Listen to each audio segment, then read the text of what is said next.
Alright, hello and welcome back. I am doing story time and Super Mario World or whatever it is. And today's story time, I'm going to tell you guys about Sister and about this creepy Elmo, which the creepy Elmo can be explained, and I will do that at the end of like the story or whatever. But Sister still to this day has no exclamation, I almost said explanation, except for maybe just like the overactive mind of a child, I guess, perhaps. I don't know. I just know that not a good time. So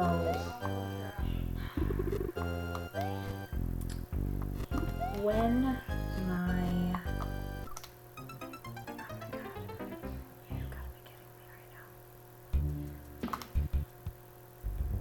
my son was born, his father and I lived in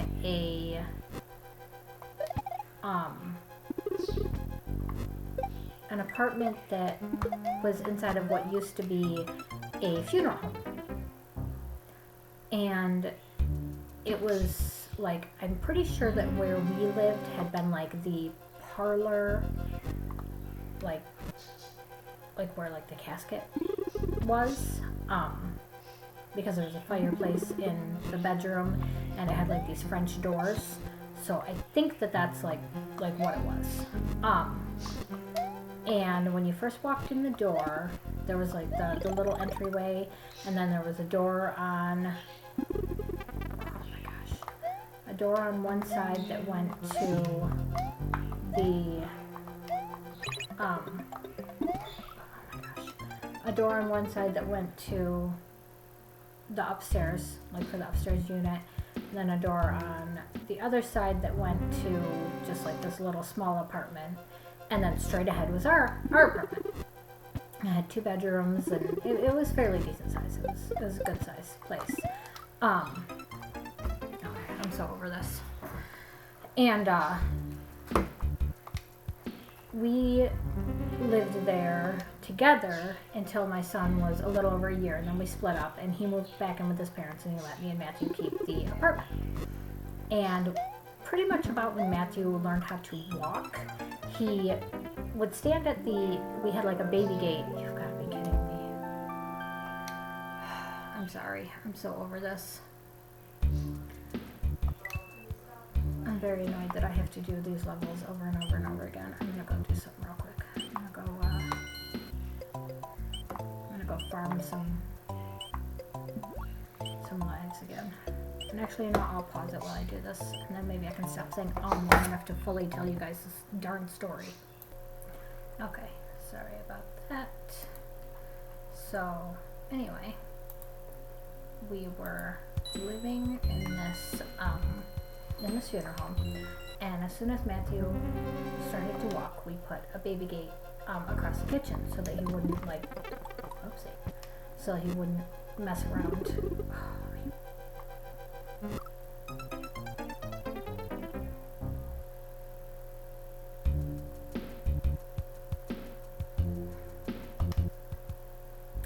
Put a baby gate across the kitchen so he wouldn't be able to like go in there and mess around with stuff. And he would stand at the baby gate, and there was this one specific corner of the kitchen that he was scared of. He said that Sister was there. He did not like Sister.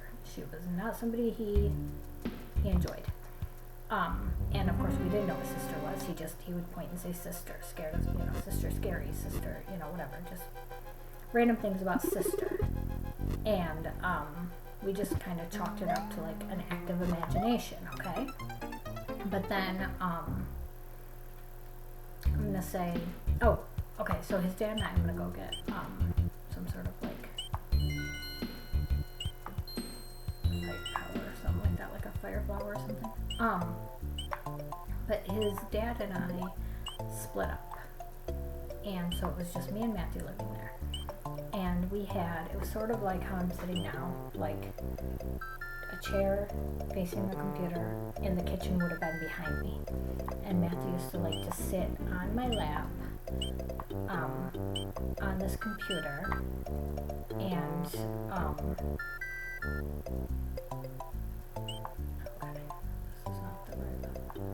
Matthew used to like to sit on my lap on this computer and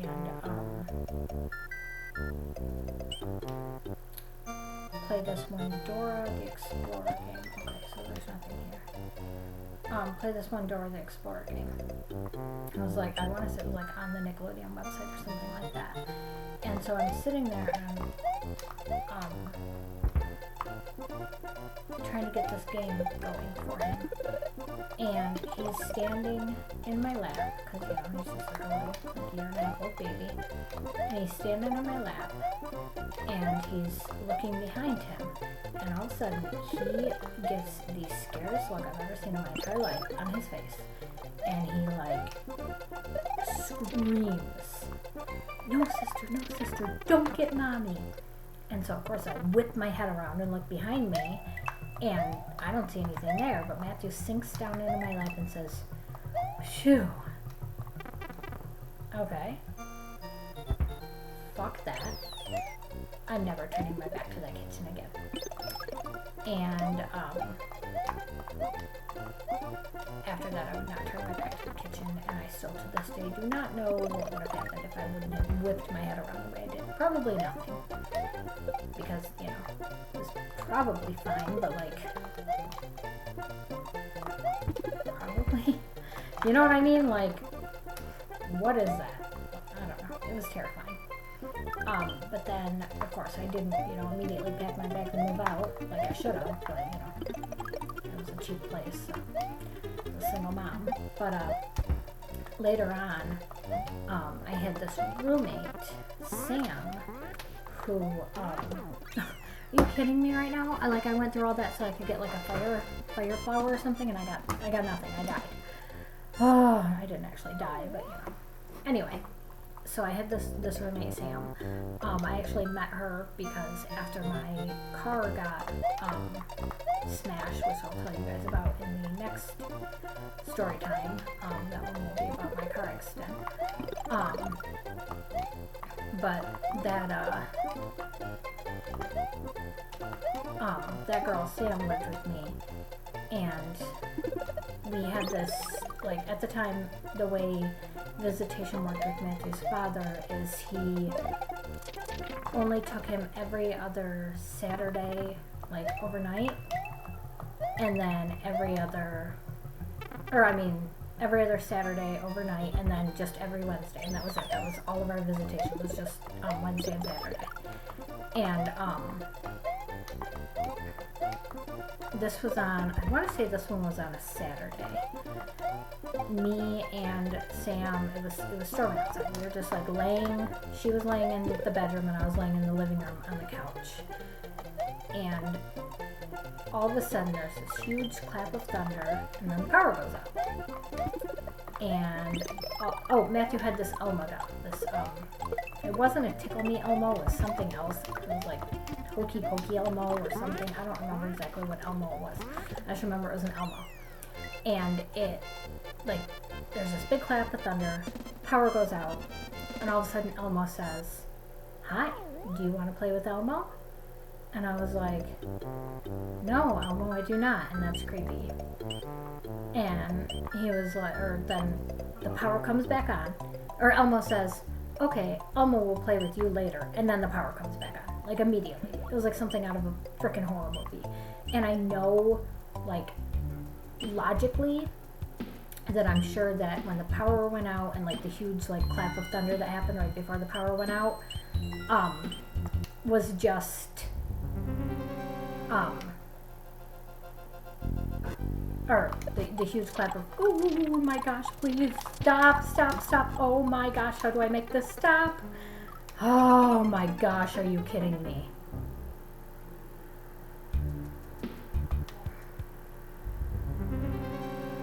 Anyway, logically, I know that the reason that the Elmo went off is because when there was that huge clap of thunder, it shook the house, and that made Elmo start talking, because I think it was like a motion activated kind of thing, or I don't really know. Some sort of something made Elmo.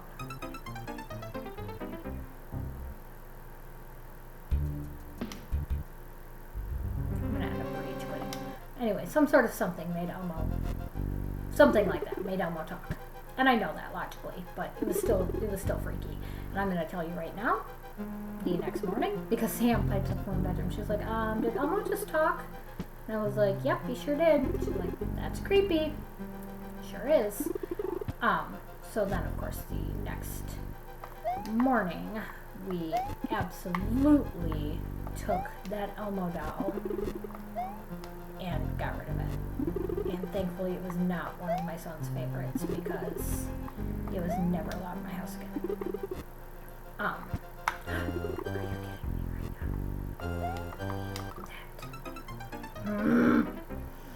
now?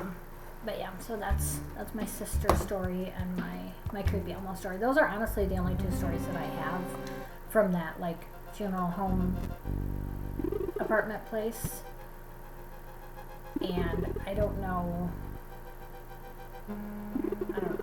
like, it was very weird because at the time, Matthew was, like I said, only like a year and a half, so I was not pregnant with my daughter yet. I had not even met my husband. He and his father had literally just split up.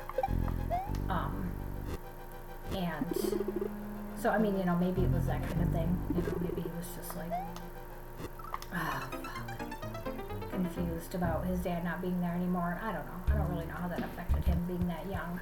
But I'm sure that it did. But the Elmo thing was a coincidence, but it was still just super creepy.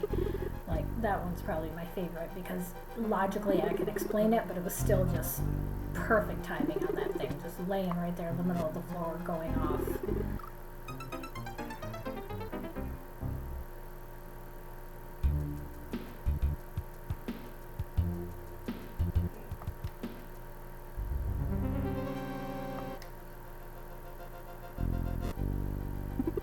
I've decided that this is my least favorite little tower castle thing ever. And I'm very annoyed by it. And I just want to get to a frickin' checkpoint or something because I'm so done with this.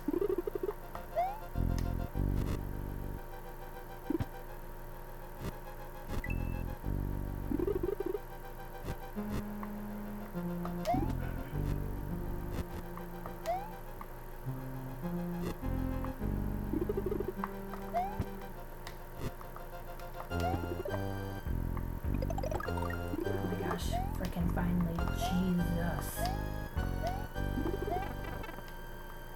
Just go away. Okay. Okay.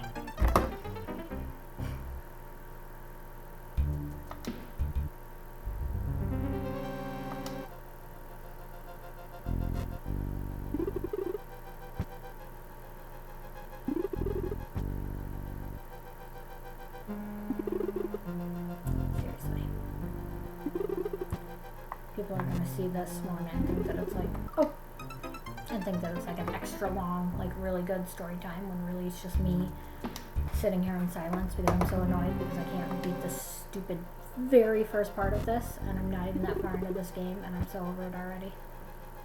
Not like the game, just this particular part. Oy. I'm not good at video games, I should mention that.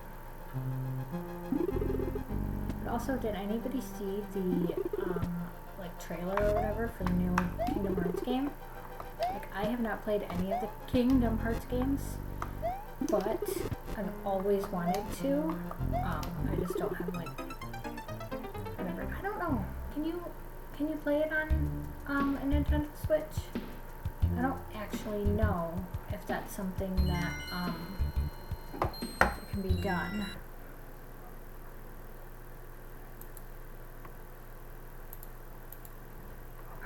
Something. Sorry, I just wanna. I hope I didn't just mess something up.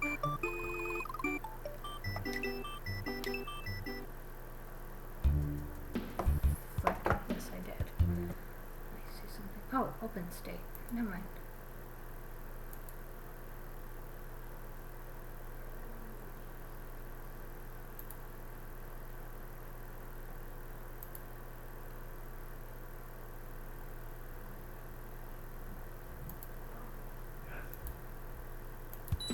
yes. Okay, here we go. Sorry, I just got really sick and tired of that. Anyway, so yeah, okay.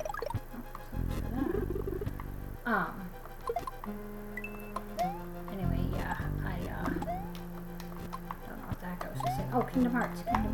I have never played Kingdom Hearts before, but I've always kind of wanted to.